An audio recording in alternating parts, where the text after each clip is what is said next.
welcome to this Talks at Google virtual event. My name is Yang Gao, and I'm on the language team with Google Research. Before we get started, I would like to remind the audience that we are going to take questions towards the end of this talk. As you think of questions throughout this talk, please feel free to put them on live chat on the right. I am very excited to introduce today's guest, Professor Cassie Rastle. Cassie is a professor of cognitive psychology at Royal Holloway, University of London, and she also directs the Language, Learning, and Cognition Lab at Royal Holloway. Kathy is a world-renowned expert on skilled reading and learning to read, and she has particular interest in characterizing the information that is present in written languages and in understanding how this information is learned through instruction and through text experience.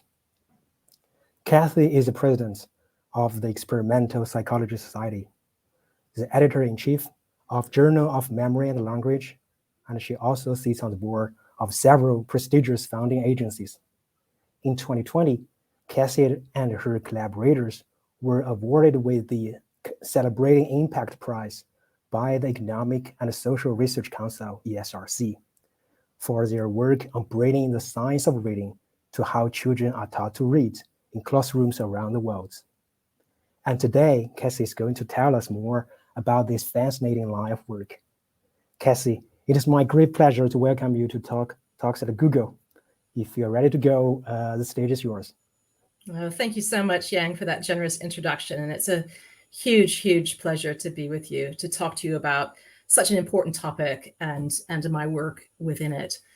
So I want to start tonight by asking you to read a simple sentence.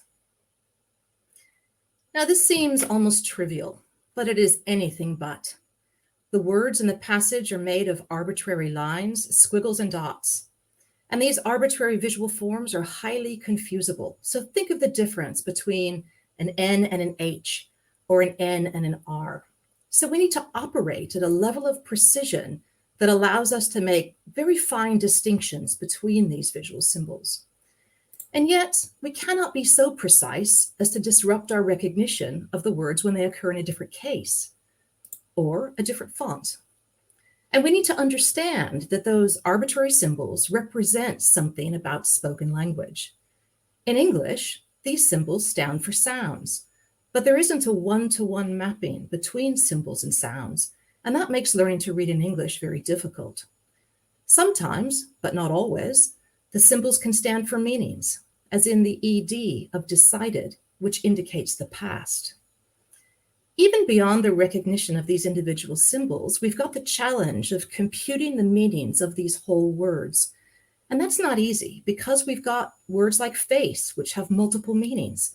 And we've got expressions like cut and run, where the meaning of the whole expression is not conveyed by the sum of the parts. Understanding this whole passage also requires us to rapidly integrate our background knowledge so that we can figure out what's going on with Jess. And we do this visual and linguistic processing at incredible speeds, far more rapidly than we interact with spoken language. And we do it using an eye movement system that's perfectly tuned for effective comprehension. And as a reading scientist, I find this complexity just utterly fascinating when we consider that writing is a recent cultural invention and that reading is a learned skill. So the very notion of representing language as abstract visual symbols is only around 5,000 years old. And you can see from the objects that I've got here that even a couple thousand years ago, the act of writing was difficult, time-consuming, and expensive. Writing has also changed substantially in the past 1,000 years in ways that are likely to be very important for modern skilled reading. So the phenomenon of mass public literacy that we know today has emerged only in the last hundreds of years. And that's very important because it means it's far too recent in our evolutionary history for us to have developed neural hardware to support reading. And so while virtually all children will learn to walk and talk just by being in a normal human environment, learning to read requires years of instruction, dedication, and practice. And this principle is nicely illustrated by Harvard psychologist Steven Pinker, who says, children are wired for sound, but print is an optional accessory that must be painstakingly bolted on. So the basic challenge of reading is learning to map these arbitrary visual symbols onto spoken language, to create an interface in the brain between vision and spoken language, an interface that effectively allows us to use language through vision. Now, this basic challenge of linking vision to spoken language is the same in all languages. Recent research looking at different writing systems and language families show a similar reading network emerging across all of those languages. And the picture that emerges is one in which reading is achieved by linking visual representations at the back of the brain to language areas further forward, just as in the schematic. So in someone who had not learned to read, those arbitrary visual symbols would not activate language regions in the brain. So exactly how the brain develops that interface between vision and spoken language will depend on the writing system. Now, writing systems all represent spoken language, but they do so in very different ways. The visual symbols of writing can represent sounds, syllables, or meanings, even whole words. And the consistency with which a visual symbol represents a particular aspect of spoken language varies across writing systems. So the key property here is not about the script or the visual form or the shapes of those symbols. The key property is how the visual symbols are used to represent spoken language. So today, I'll be talking mostly about how we learn to read in alphabetic writing systems like English, in which the visual symbols of writing stand for sounds. So in thinking about how we connect visual symbols to spoken language, it feels intuitively like we might just memorize the meanings of printed words. But this is not feasible in a language like English because our vocabulary is simply too large. Now, the problem with memorizing printed words is that this is largely an arbitrary learning task. The words cut, cat, and can look similar, but that doesn't convey any similarity in meaning. Nothing about the learning of the meaning of one of those words helps you to learn the meaning of another. And we know that arbitrary learning is very hard. Now, some people point out that the learning of Chinese characters does require some degree of rote memorization. But the learning load is far lighter in Chinese, where children are required to master on the order of 2,500 characters by the end of primary school. In contrast, children learning to read in English are exposed to around 5,000 unique words in the first year of reading instruction alone. And that's over 25 unique words per school day. So instead, children learn to access the meanings of printed words by translating them back to sounds. In effect, decoding the visual symbols of our alphabet. So in contrast to rote memorization, this is a highly systematic learning task. Here, the words cut, cat, and can, they look similar, and they also sound similar. And you can see that this is enormously efficient. If a child can learn the relationship between letters and sounds, and in English, this means learning around 50 to 60 rules of how to map symbols to sounds. If they can learn those sets of rules, then they have the tools they need to access the meaning of virtually any word in their spoken vocabulary. And that's the whole point of an alphabet. That's why it's so ingenious. And research shows that around 99% of the variation in reading comprehension by the age of 7 is down to a child's decoding ability, that is, their ability to map symbols to sounds, and their spoken language proficiency.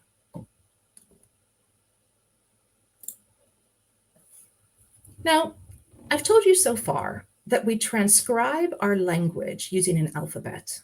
and that children need to understand what the alphabet is and how it works in order to decode printed words and access their meanings. Now, there are clear implications flowing from this for how we teach children to read. And indeed, research over the last 30 years has suggested strongly that children should receive systematic phonics instruction in the initial years of learning to read.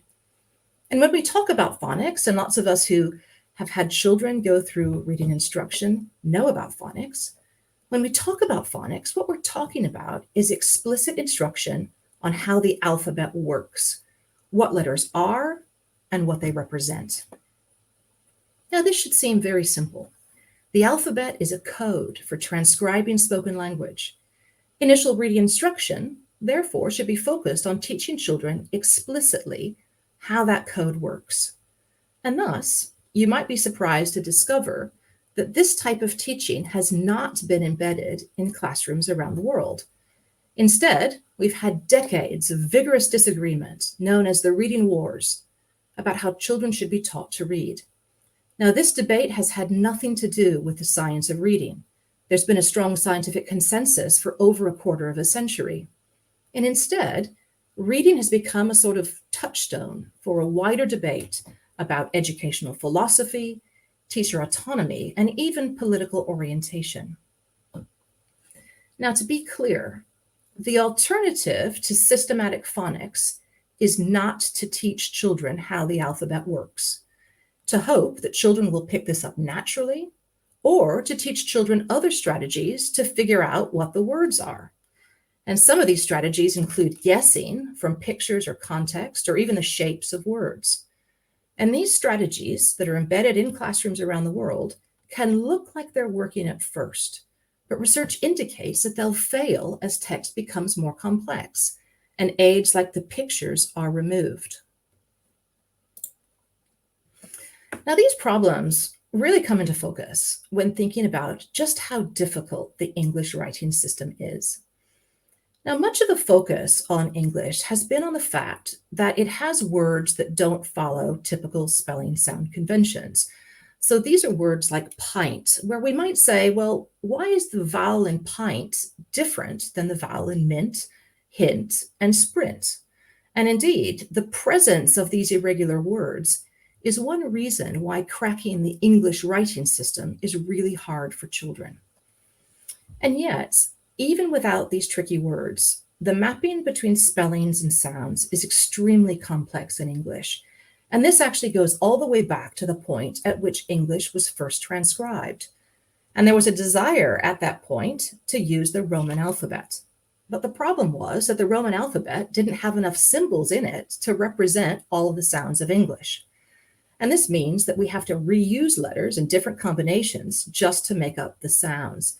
And this is really nicely stated in this quote by David Crystal. How are we going to spell 40 plus sounds with 26 letters? That, in a nutshell, is the problem of English spelling. And every teacher since that point has been paying for it in their classrooms.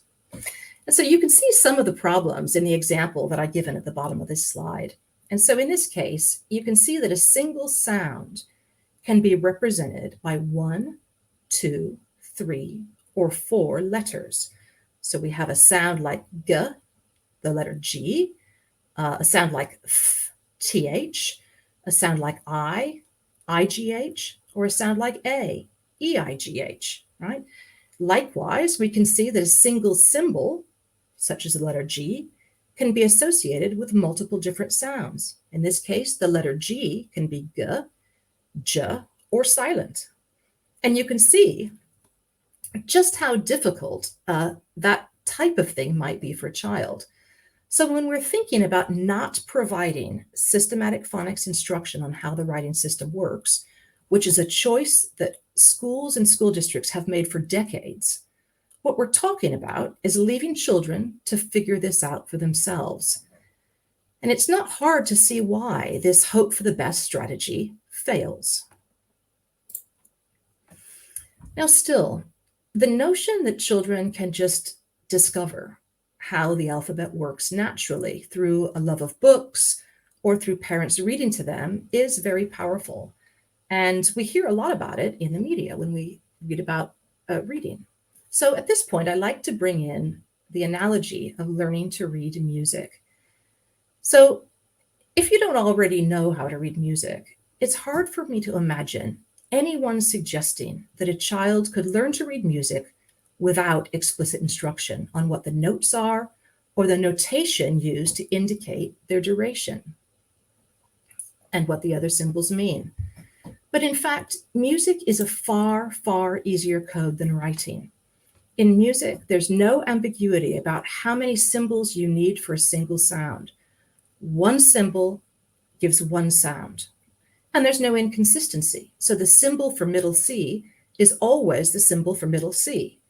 So if discovery were a viable learning strategy, then this should be straightforward. But I think most people would agree that that is not. You don't learn to read music just by enjoying or developing a love of music. Now, we wanted to find out just how successful learners would be at discovering how a writing system works without explicit instruction. And in order to do this, we conducted a laboratory study in which we taught undergraduate students to read in an artificial writing system. And of course, these participants were adults and had a head start because they already knew about the principle of using visual symbols to transcribe language.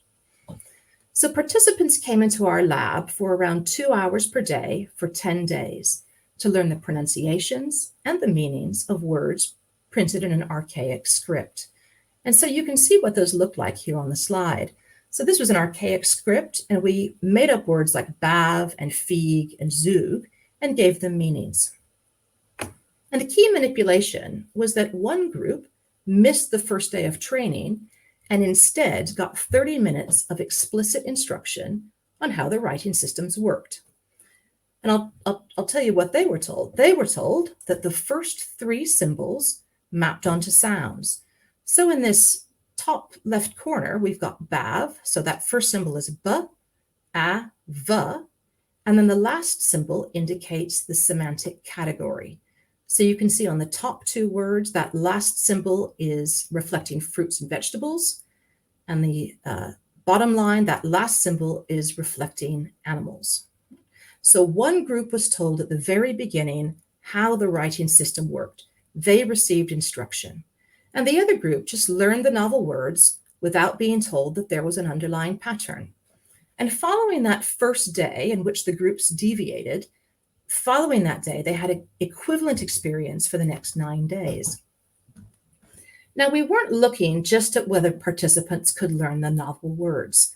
We wanted to find out whether they could discover the underlying structure of the writing system. And so that is what the function of these various symbols was. And the way that we tested this following the 10 days of training was to give participants untrained words in the same script and ask them to read them aloud and choose a possible meaning.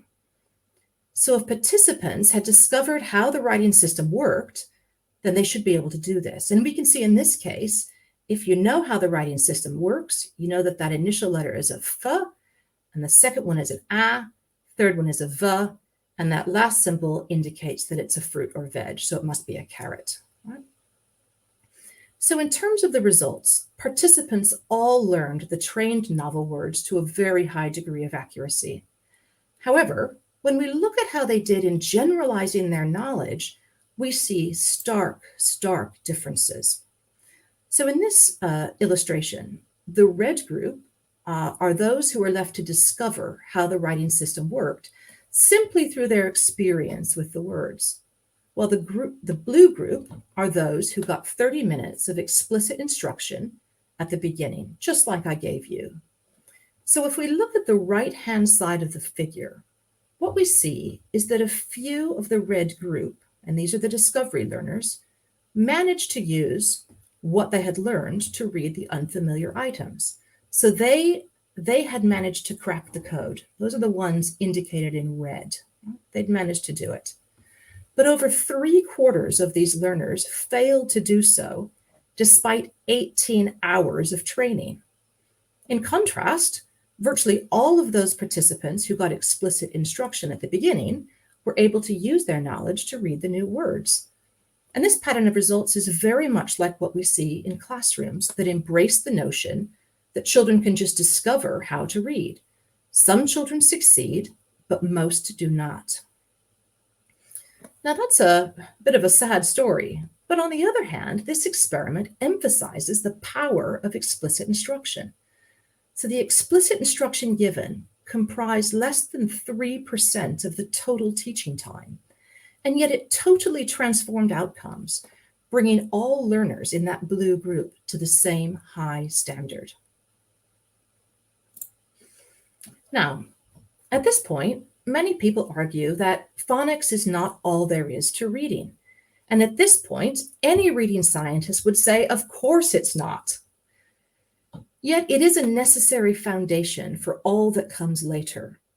So I want to show you some data that were recently published by the UK government. And these show the relationship between children's phonics proficiency at the end of grade 1, and that's the horizontal axis, against those same children's reading comprehension in grade 4. So that's 3 years later, and that's the vertical axis. And you can see that there's a really tight relationship here. In fact, phonics proficiency at the end of grade 1 is the strongest predictor of reading comprehension 3 years later. It's stronger than many of the factors that we associate with disadvantage, such as the number of books in the home, welfare status, whether the household has an internet connection, and the English language background of the child. And it's for this reason that phonics is sometimes called the great equalizer.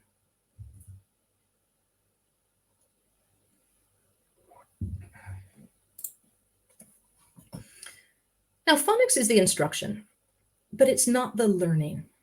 Becoming a skilled reader requires years of text experience, basically getting practice doing reading. Initially, the purpose is to practice the phonics mappings until the translation between symbols and sounds becomes rapid and automatic. But later, text experience allows the child to learn about higher level structure in written language, and that supports reading speed. And thus, reading for pleasure is vitally important. And often, phonics and reading for pleasure are framed in opposition, but they are in partnership. Phonics gives children the tools that they need to begin to read independently, and thus gain the vital text experience needed to become successful readers. Now, I want to talk a little bit about what children encounter as they engage with more difficult texts. Now, increasingly, they'll be encountering longer, more complex words that combine meaningful elements, such as those in this list. Now, the neat thing about this type of combinatorial structure is that we don't need to learn all these words separately. Once we understand the function of the meaningful parts of words, it's possible to see that all of these are versions of the same word. The understanding of this structure dramatically increases the number of printed words that we're able to recognize. And in fact, it increases it by around 7 times. And we're also able to use that knowledge to compete the meanings of many new words that we might not have seen before, such as underdeveloped or misdevelopment. And these parts of words are very powerful cues to meaning. And our own research with skilled adult readers suggests that these adult readers break down words into these meaningful components within the first 200 milliseconds of word recognition. That's within 1/5 of a second. So this is a very rapid process that helps readers get quickly to the meaningful parts of a word. And we believe that this segmentation process develops over many years of text experience. And this hypothesis is supported by the fact that younger readers do not appear to show this segmentation until much later into adolescence. And so even though it might look like children are reading by the age of 8 or 9, the reading system is still changing. It's still developing, even when they're 15 or 16. And that's also consistent with what we know about reading in the brain. Now, I want to think a little more about the nature of text. I'd like you to read an example of a conversation between two London teenagers in the 1990s. So take a look at this.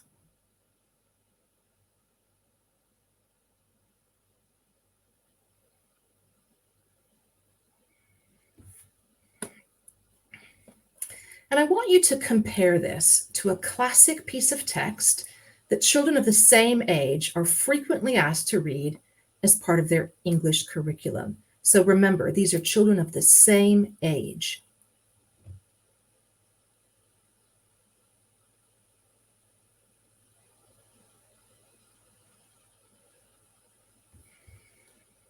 And you can see that the language used in the text is very different from that used in conversation. It has far richer vocabulary, and the syntax is much more complex. And I show this to you for a couple of reasons. The first is to emphasize just how difficult text reading is. Understanding text requires far more than the ability to decode individual words. It requires background knowledge, inferencing skill. And yet, reading this type of material would be totally impossible if a child had not got the basic decoding mastered, if they were struggling over every single word. So being able to lift those individual words off the page is a prerequisite to understanding text. Now, the second point I want to make is that you can immediately see that experience with text very likely changes a child's underlying language ability, the words that they know, their understanding of the grammar of the language. And thus, providing a child with the tools to interpret written language does more than enable them to read. It enables them to develop far more sophisticated language capacity. And the difference we see here between spoken and written language is also one reason why reading to children is so important. Now, research is clear that reading to children does not teach children how to read.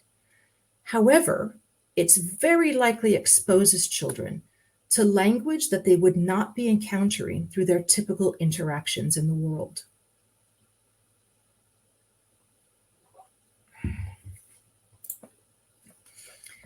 Now, we've seen in that previous example that information is just packed into text, and the eye movement system helps us to comprehend it efficiently. Now, we don't realize this when we're reading, but we see only a small amount of text clearly at any one time, and our eyes don't land on every single word. Instead, the eye movement system of an adult skilled reader is in a sort of dance with the comprehension system, with the eyes landing on what's likely to be the most important location or the most informative location, the eyes landing for a variable amount of time on different words, and regressing back to previous locations when comprehension is difficult. And the development of this skilled eye movement system requires years of high quality instruction and text experience. It's not something that we're born with. And now this is a little technical, but I thought this slide would be of some interest to some of the Googlers. And basically, we've been thinking about how language understanding and the types of models being developed and used by Google relates to language processing in humans. And we found a tight relationship between the internal states of these models and fine-grained eye movement behaviors.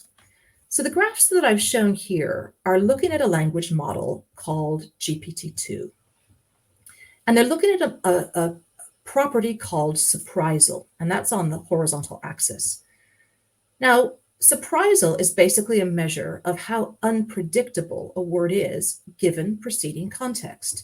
And these models are very good at predicting the next word. So the higher the surprisal, the more unpredictable the word is in the language model. Now, I've plotted surprisal against two things. On the left, it's plotted against fixation time, or how long the eyes stay on a particular word. And on the right, it's plotted against the probability of the eyes regressing back to a word. And the key finding is that our eyes spend longer on words that are more surprising, as characterized by the language model, And we're more likely to regress back to words that are more surprising in the language model. We think that this indicates that adult skilled readers are using predictive knowledge similar to the knowledge available to the language model in order to plan their fixations efficiently.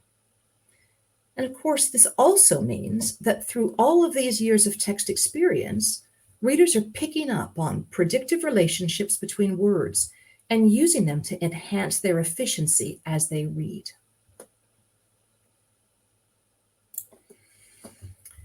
Now, in the last part of the talk, I want to think about the importance of reading and how we're doing in terms of raising literacy rates around the world. And the first point that I want to make is that literacy is at the foundation of so much. We're not talking just about the pleasure of reading. Learning to read is vitally important for a whole host of reasons. In terms of the individual, it gives access to knowledge, to employment, social interaction, health, and political participation. And in terms of communities and nations, literacy is at the foundation of democracy, public health, economic growth, gender equality, digital inclusion, just to name a few. So much flows from literacy. And now let's take a look at how we're doing. And so these are data from a recent World Bank report. And I've plotted the percentage of children aged 10 who show what we call below baseline reading comprehension. And these pupils, this is really very poor reading. These pupils would not be able to locate a specific piece of information in an age-appropriate passage. Now, I want to make a couple of points about these data. The first is that although the number looks low for high-income countries, that's the bar at the very top, we're still talking about hundreds of thousands of children each year who will go on to be adults with poor literacy. And this figure is heavily stratified by social disadvantage. And emerging research coming from the UK and the USA suggests that the problem has gotten worse as a result of pandemic school closures. And furthermore, large-scale international assessments taken at the age of 15 typically show an even larger percentage of children in high-income countries, typically around 17%, falling below the baseline level of reading proficiency that they need to get on in life. Now, that turns out to be millions of adults who have poor literacy, too poor to get on with life. Now, the second point that I want to make is that low literacy in the developing world is unacceptably high. And we see this stratified across upper middle income countries, lower middle income countries, and low income countries, where poor literacy is up to 90%. Now, the large majority of these children are in school, but they're not learning how to read effectively. And you can imagine the brake that this puts on economic development, as well as a whole range of other outcomes. Now, there are many causes of the systemic failures that we see in these data. However, a major cause is that classroom time is being wasted and has been wasted for decades by the promotion of instructional materials that are not evidence-based. Now, fortunately, the tide has begun to turn. England began the journey to using evidence-based reading instruction over a decade ago. And in recent years, we've seen substantial momentum for change in Australia, Canada, and the USA. And we're seeing conversations in national and international media about the reading crisis in our communities and the fallout of decades of reading instruction based on intuition and ideology rather than science. And these are some of the articles that have appeared just in recent weeks and months in major newspapers, mostly in the United States. And the important point here is that there's a growing recognition that there is a science of how children learn to read and about how they can best be taught. There's a science of this. And we need to be working together to translate that science into effective classroom practice. Children only go to school once, and it's vital that we make best possible use of instructional time. And yet, as heartening as this is, This awareness raising and impact has arisen almost exclusively in respect of high-income, English-speaking countries. There's a huge amount of work to do in the developing world, and there are many, many additional challenges in those settings. But several recent field trials show that this is a tractable problem if we follow the science. So I've thought about 3 things that Googlers can do. And the first is to learn about the science of reading and demand that schools and school districts in your communities use evidence-based reading instruction. We would never accept medical practitioners ditching the science in favor of personal opinions, intuitions, or ideology, and we absolutely should not accept this in education. And if you're interested, you can read an accessible summary of the science in the open access paper that I've cited there on the left. And you can get to that just by Googling "Ending the Reading Wars," and it will come up and you'll find it openly accessible.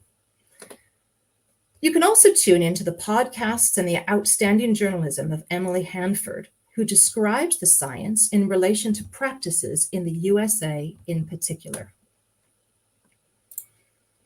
So the second thing that Googlers can do is to help us to learn more about languages and writing systems around the world. So I've argued that skilled reading effectively is a mirror of the writing system. Through many years of instruction and practice, the brain encodes regular patterns in the writing system as long-term knowledge.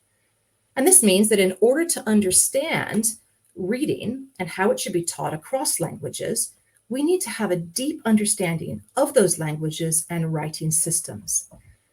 And this goes deeper than just understanding the visual symbols of writing and how they relate to spoken languages. We want to understand the linguistic input that children are exposed to, how it relates to grounded knowledge of the world, how it varies across individuals and languages, and what children or machines might learn from this. And that gives us an insight about where we need to provide instruction. And thus the sharing of large data sets, language analysis tools and language models, and of course your expert knowledge is extremely valuable to us.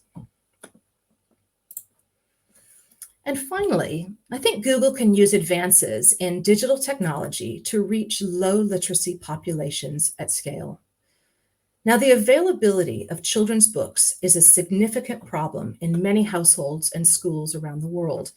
And this is particularly the case in low and middle income countries.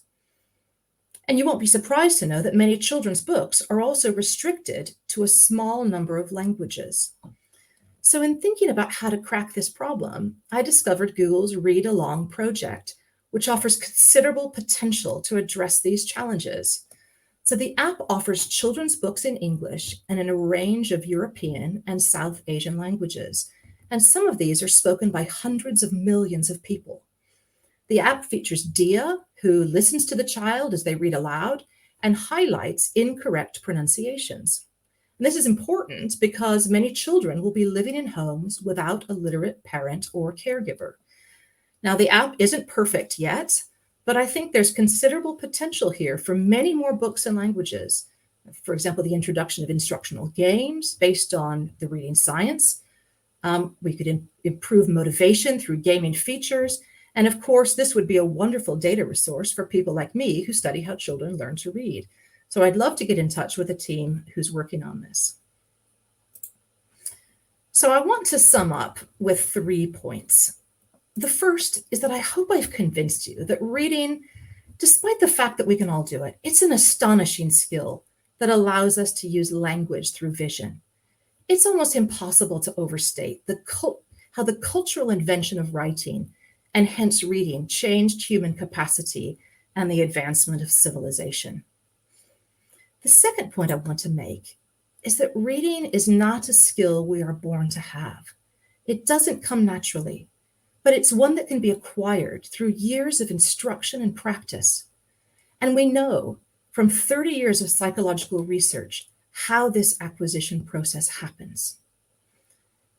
And my final point is to say that learning to read is a tractable problem, no matter what the language and no matter what the context. And by following the science, we can bring literacy and all that flows from it to all.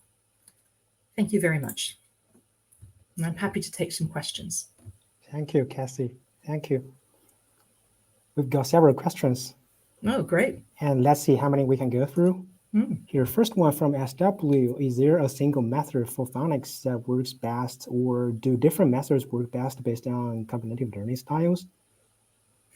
Well, first of all, there's no, and that's a great question, first of all, there's no evidence for different learning styles. So that's an education myth that's been fully debunked. There are different phonics programs that are all good phonics programs. In England, we have an approval process for phonics programs. There's many that are approved. I think it's an area that reading science has yet to dig into. So we know that phonics programs vary in which rules they teach, the order of those rules, how many rules, and whether they give examples of those rules and the nature of those examples. And those are important theoretical and applied questions. And in fact, we've just started a research project with a colleague in Toronto to look at those very questions and try to come up with the science behind this so that we can make good recommendations to teachers for which programs are the most suitable. Cool. Can we go to the next one from Kaushik? Is extending the expressive power of English alphabet with more symbols to cover the phonics an option, especially with currently available technology like Pixel Text Translate? This is an interesting one. Yeah, that's a great question. So the question is basically, should we just add more symbols to English to cover all the sounds? And in a way, this sounds like a great idea because it would make learning to read in English much, much easier. And in fact, it would make English much more like Welsh or Korean or Serbian, where there is this one-to-one mapping between symbols and sounds. Now, the problem comes, and in fact, I should go back. We've actually tried that. So in England in the 1960s, there was something called the International Teaching Alphabet, where they actually added symbols, and you can still buy readers on eBay with these extra symbols in them. Now, the problem comes when we think about those meaningful parts of words that I told you about. So things like ED. So if we take something like snored, kicked, and needed, right? So those words all end in ED, but they have different sounds, right? So in a way, that's not good for learning. But that ED is a very potent cue to meaning within the writing, right? So in some ways, English is difficult to learn, but it balances in terms of its ease of comprehension with these meaningful cues. And in fact, those meaningful cues that I told you about make English a lot more complex, but actually we think that people eventually get attuned to those, and those help them to read efficiently. So it's a great, great question. Yeah. Let's come to the third one from Harmony. For those of us with young children, what are some simple things you would recommend that we do at home or as we help them approach the classroom to empower our little ones to succeed in reading? Yeah, great. I mean, I always say that reading to children is very, very important. Reading to children doesn't teach them to read, but as I said, it exposes them to language that they might not be getting outside in the world. Of course, it's very important to talk to children, to build that foundational language knowledge that you're going to need to interpret written language, right? So it's one thing if you can do your phonics. If your phonics doesn't map onto anything, right, because you don't have the language skills, then you're not going to be a good reader. So language is very important. I think what I'd also say is to make sure when they go to school that they're going to school that uses evidence-based reading instruction. You don't want them going to a school in which they're told to discover how to read naturally, right? Because there's a good chance that they won't learn to read. Okay, good to know. And of course, what I can say as well, what you can do once they're in school is make sure that you're practicing. So as I said, the phonics instruction, that's just the instruction. You still have to do the learning, do the practice. So reading with them at home, getting them to read aloud every single day, it's very important. Cool, that's a great point. We got another question from a parent, Siri. 3, any suggestion for good sources, books, or etc. that can increase the comprehension of phonics in young kids? The comprehension of phonics in young kids. Well, yeah. I think if they're in a good evidence-based reading instruction program at school, they should be learning their phonics. And, we always say phonics should go first, fast, and only. And what that means is that they shouldn't be, sometimes you encounter classrooms where they're using phonics, but they're also using other strategies like getting kids to guess words from pictures or to guess them from word shapes. And that's what's been known as balanced literacy. And it's actually a political compromise that ended up as a failure. And what happens when you're told to guess words, that actually undermines your phonics, right? It's a way to get you not to learn to decode. So make sure that they're in a classroom that's using evidence-based or reading instruction materials, and they should be learning their phonics. And then beyond that, at home, you can be practicing the phonics, practicing those in real books and in decodable readers that they bring home, so that they get those mappings automatized. And then once they get those automatized, then of course they can start reading independently and getting all that text experience that they require to become successful readers. Okay. Next question is from Isma. Does learning phonics explicitly help with adults learning English as a second language? Oh, that's a great question. Yeah, so learning to read in English as a second language. Well, I think, when we think about learning a second language, I think many of us who've gone and learned a second language find that the teaching is much more explicit anyway. So I know when I learned Spanish, I learned much more about the grammar than I ever learned about English. And I think, certainly when we think about the problem of learning to read in a second language, you're confronted with a writing system that you don't know, right? And sometimes that writing system might be very much like your own. So if I went to learn another alphabetic language, I might be looking for the mappings between symbols and sounds.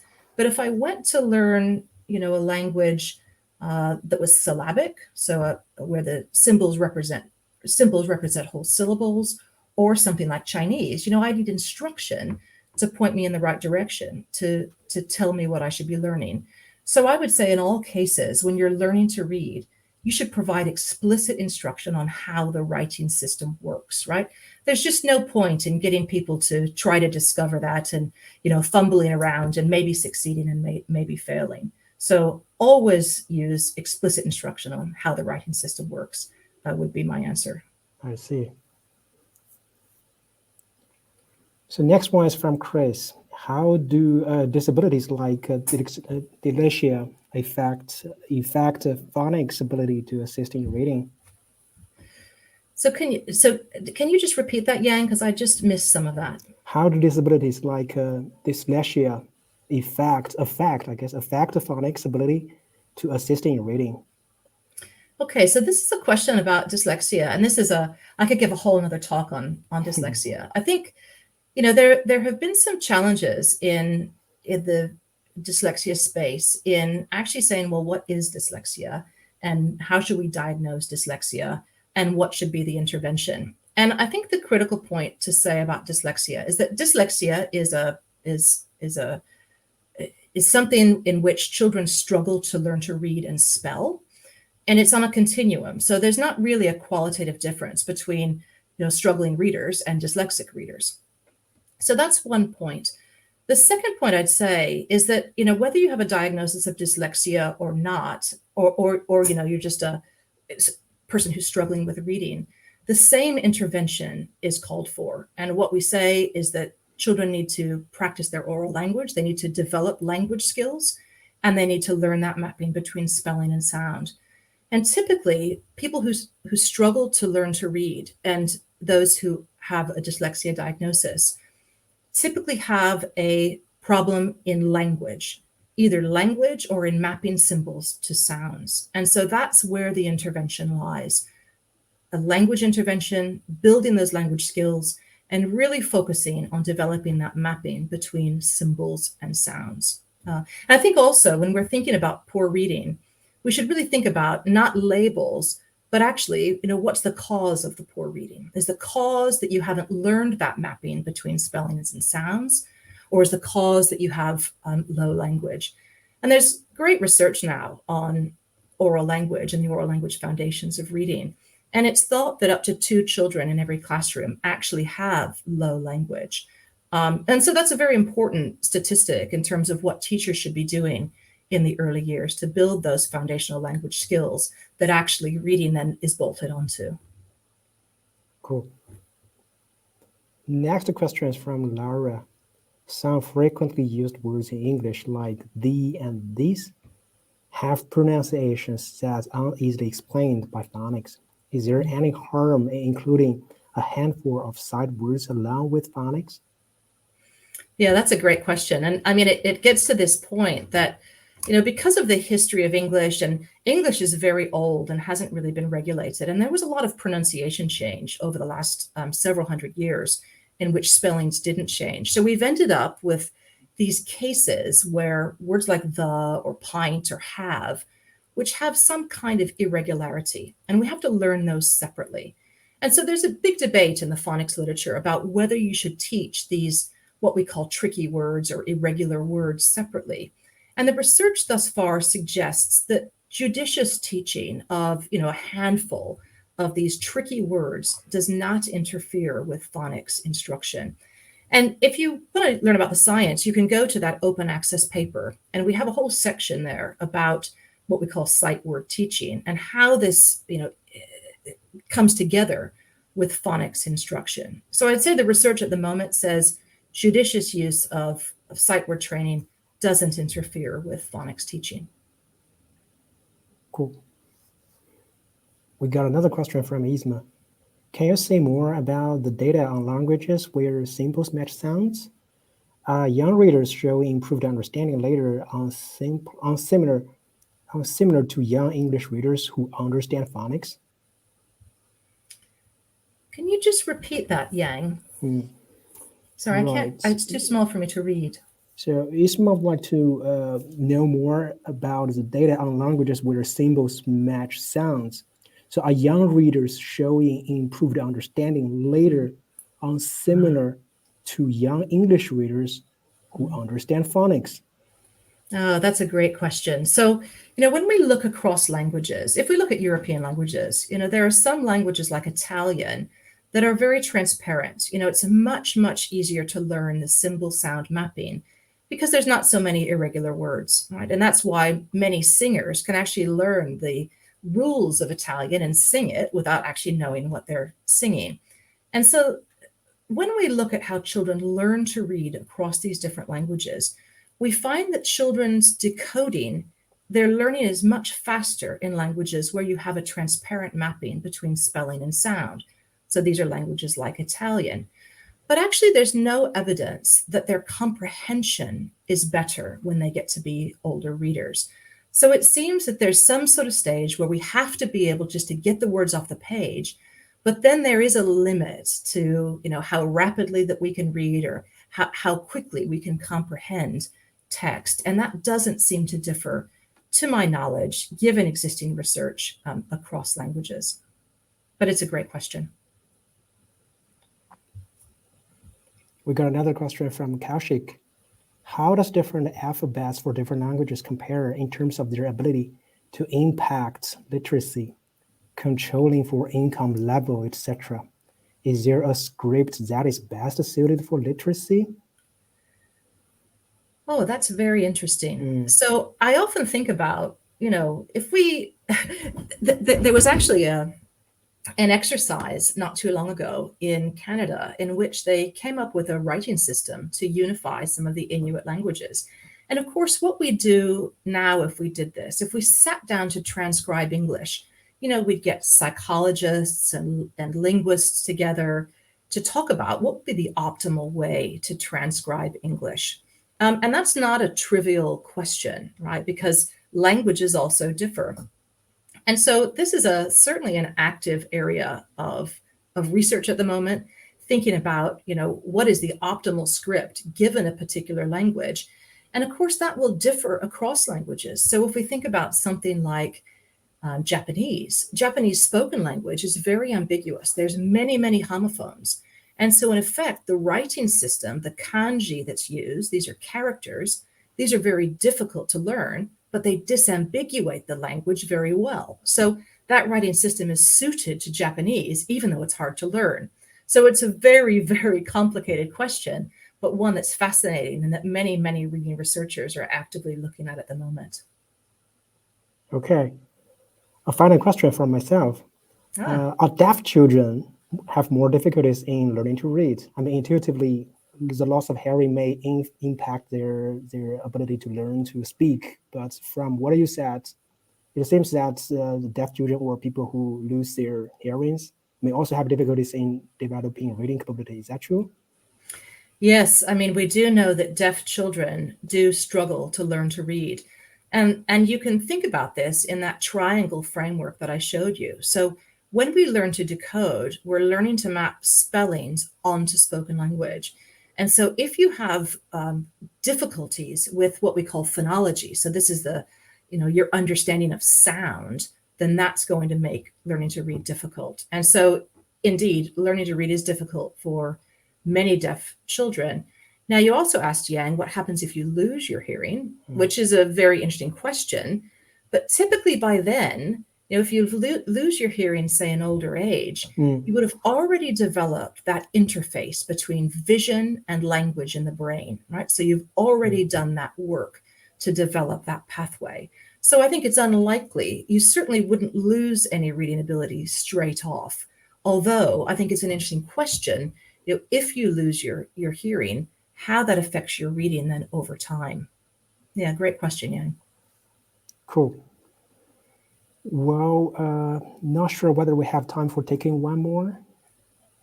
Maybe we can take one more. Yeah, let's take the last one from Chaitanya again. It will take forever to overhaul method of reading instruction in schools. Do you see a world where we index more on technology, helping kids to learn to read at home using evidence-based approaches? This is a great question. So, sometimes it does feel very frustrating that the pace of change is slower than we'd like. But I think, in the last few years, there's really been very rapid change in, bringing governments up to speed on the science of reading, getting teachers mobilized. And, teachers are very, very interested in this to try to develop the materials for their classroom so that they'll align with reading instruction.